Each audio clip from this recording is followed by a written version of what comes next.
ಕ್ಷಣ ಕ್ಷಣಕ್ಕೂ ರಾಜ್ಯ ರಾಜಕೀಯ ಸಂಚಲನವನ್ನ ಮೂಡಿಸ್ತಾ ಇದೆ. 2 ದಿನಗಳಿಂದ ದೆಹಲಿಯಲ್ಲಿ ಡಿಸಿಎಂ ಡಿಕೆ ಶಿವಕುಮಾರ್ ಠಿಕಾಣಿ ಹೂಡಿದ್ದಾರೆ. ನಿನ್ನೆ ಹೈಕಮಾಂಡ್ ನಾಯಕರ ಜೊತೆ ಚರ್ಚೆಯನ್ನ ಮಾಡಿದ್ರು. ಇವತ್ತು ಮತ್ತೆ ಕಸರತ್ತನ್ನ ನಡೆಸ್ತಾ ಇದ್ದಾರೆ. ಇದರ ಬೆನ್ನಲ್ಲೇ ದಾವೋಸ್ ಪ್ರವಾಸ ರದ್ದು ಮಾಡಿದ್ದಾರೆ ಡಿಕೆ ಶಿವಕುಮಾರ್.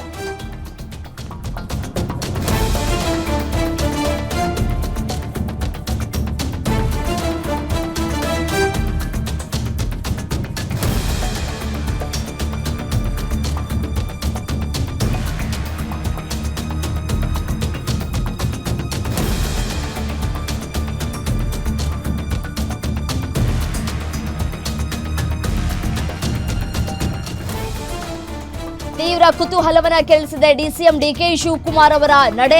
ಇವತ್ತು ದೆಹಲಿಯಲ್ಲೇ ಠಿಕಾಣಿಯನ್ನೇ ಹಾಕಿದ್ದಾರೆ ಡಿಕೆ ಶಿವಕುಮಾರ್. ಸಚಿವ ಸಂಪುಟ ಪುನರ್ರಚನೆಗೆ ಬ್ರೇಕ್ ಹಾಕಿಸೋದಕ್ಕೆ ಸರ್ಕಸ್ಗಳಾಗ್ತಾ ಇದೆ. ಮತ್ತೆ ವರಿಷ್ಠರ ಭೇಟಿಗೆ ಮುಂದಾಗಿರುವಂತಹ ಟ್ರಬಲ್ ಶೂಟರ್. ಗ್ಯಾರಂಟಿ ನ್ಯೂಸ್ ನಲ್ಲಿ ಡಿಕೆ ದಿಲ್ಲಿ ಪಾಲಿಟಿಕ್ಸ್ ನ ಎಕ್ಸ್ಕ್ಲೂಸಿವ್ ಸುದ್ದಿ.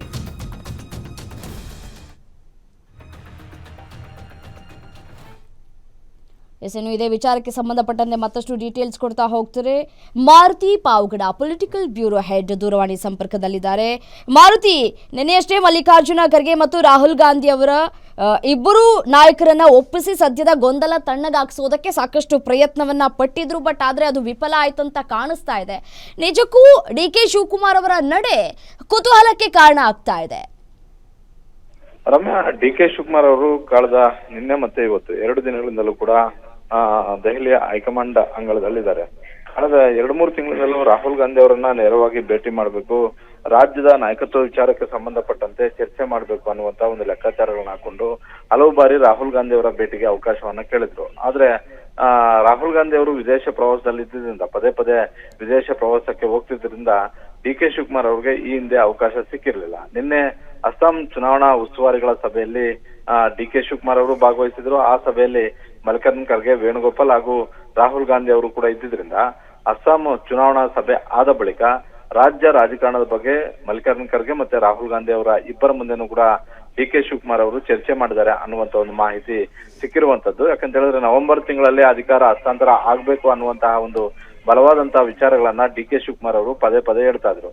ಹೀಗಾಗಿ ಸಿದ್ದರಾಮಯ್ಯ ಅವರನ್ನ ಆದಷ್ಟು ಬೇಗ ಆ ಸ್ಥಾನವನ್ನ ಖಾಲಿ ಮಾಡಿಸಿ ನನಗೆ ಒಂದು ಅವಕಾಶವನ್ನ ಮಾಡ್ಕೊಡಿ ಅನ್ನುವಂತ ಒಂದು ಮನವಿಯನ್ನ, ಒಂದು ಒತ್ತಾಯವನ್ನ ಕಾಂಗ್ರೆಸ್ ಹೈಕಮಾಂಡ್ ಮುಂದೆ ಡಿಕೆ ಶಿವಕುಮಾರ್ ಅವರು ಇಟ್ರು ಅನ್ನುವಂಥದ್ದು. ಆದ್ರೆ ಡಿಕೆ ಶಿವಕುಮಾರ್ ಅವರು ಹೇಳಿದಂತದ್ದನ್ನ ಸಮಾಧಾನವಾಗಿ ಕೇಳಿರುವಂತಹ ರಾಹುಲ್ ಗಾಂಧಿ ಅವರು ನಾವು ನಿಮ್ ಜೊತೆ ಇದೀವಿ ಅನ್ನುವಂತ ಒಂದು ಸಂದೇಶವನ್ನು ಕೊಟ್ಟಿದ್ದಾರೆ. ಹಾಗಂದ ಮಾತ್ರಕ್ಕೆ ಇವತ್ತು ನಾಳೆ ದೊಡ್ಡ ಮಟ್ಟದ ಬದಲಾವಣೆ ಆಗುತ್ತೆ ಅಂತಲ್ಲ, ಮುಂದಿನ ದಿನಗಳಲ್ಲಿ ಡಿಕೆ ಶಿವಕುಮಾರ್ ಅವ್ರಿಗೆ ಅವಕಾಶ ಸಿಕ್ಕಿದ್ರು ಕೂಡ ಸಿಗಬಹುದು. ಆದ್ರೆ ಡಿಕೆ ಶಿವಕುಮಾರ್ ಅವ್ರಿಗೆ ಇರುವಂತಹ ಆತಂಕ ಏನಂತ ಹೇಳಿದ್ರೆ, ಮತ್ತೊಂದು ಕಡೆ ಮುಖ್ಯಮಂತ್ರಿ ಸಿದ್ದರಾಮಯ್ಯ ಅವರು ಸಂಪುಟ ಪುನರಚನೆಗೆ ಪ್ಲಾನ್ ಮಾಡ್ತಾ ಇದ್ದಾರೆ. ಹೀಗಾಗಿ ಒಂದು ವೇಳೆ ಸಂಪುಟ ಪುನರಚನೆ ಆಗಿದ್ದೆ ಆದ್ರೆ ಸಿದ್ದರಾಮಯ್ಯ ಅವರು ಕನಿಷ್ಠ 6 ತಿಂಗಳವರೆಗೂ ಕೂಡ ಮುಂದುವರಿಬಹುದು ಅನ್ನುವಂತ ಒಂದು ಆತಂಕ ಇದೆ.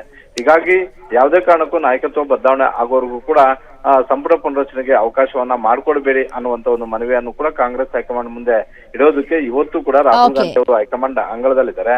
ಜೊತೆಗೆ ನಾಳೆ ದಾವೋಸ್ ಪ್ರವಾಸಕ್ಕೆ ಡಿಕೆ ಶಿವಕುಮಾರ್ ಅವರು ತೆರಳಬೇಕಾಗಿತ್ತು. ಈಗಾಗಲೇ ಟಿಕೆಟ್ ಕೂಡ ಬುಕ್ ಆಗಿತ್ತು. ಆದ್ರೆ ಏಕಾಏಕಿ ರಾಹುಲ್ ಗಾಂಧಿ ಅವರನ್ನ ಭೇಟಿ ಮಾಡಿದ ಬಳಿಕ, ಮಲ್ಲಿಕಾರ್ಜುನ ಖರ್ಗೆ ಅವರನ್ನ ಭೇಟಿ ಮಾಡಿದ ಬಳಿಕ ದೆಹಲಿಯಲ್ಲಿ ಯಾವ ಸಂದೇಶ ಸಿಕ್ತೋ ಗೊತ್ತಿಲ್ಲ, ದಾವೋಸ್ ಪ್ರವಾಸವನ್ನ ರದ್ದು ಮಾಡಿಕೊಂಡು ಇವತ್ತು ಕೂಡ ದೆಹಲಿಯಲ್ಲೇ ಠಿಕಾಣಿ ಹಾಕಿದ್ದಾರೆ. ಜೊತೆಗೆ ನಾಳೆ ಬೆಂಗಳೂರಲ್ಲಿ ಇರ್ತಾರೆ. ಹೀಗಾಗಿ ದೆಹಲಿಯಲ್ಲಿ ಯಾವ್ದಾದ್ರು ಸಕಾರಾತ್ಮಕವಾದಂತಹ ಒಂದು ರೆಸ್ಪಾನ್ಸ್ ಸಿಕ್ತಾ ಅನ್ನುವಂತ ಒಂದು ಕುತೂಹಲ ಹುಟ್ಕೊಂಡಿದೆ ರಮ್ಯಾ. ಓಕೆ, ಥ್ಯಾಂಕ್ ಯು ತಮ್ಮೆಲ್ಲ ಮಾಹಿತಿಗೆ.